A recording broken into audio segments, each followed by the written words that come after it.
ไหนมาแล้ววิ่งวิ่งวิ่งได้แล้ว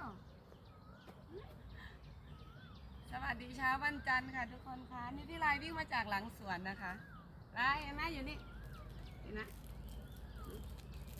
กินไหมอาหารเม็ดเนี่ยกินไหมขนมแมวเลียไม่กินถ้าไม่กินจะกินอาหารเม็ดอันนี้ไม่กินขนมแมวเลียใช่ไหมไม่กินวันนี้ไม่ยอมกินขนมแมวเลียนะคะทุกคนไปเอาอาหารเม็ดถ้างานไป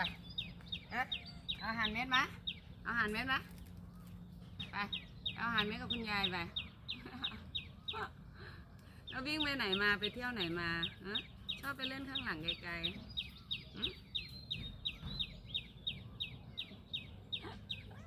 ไปมา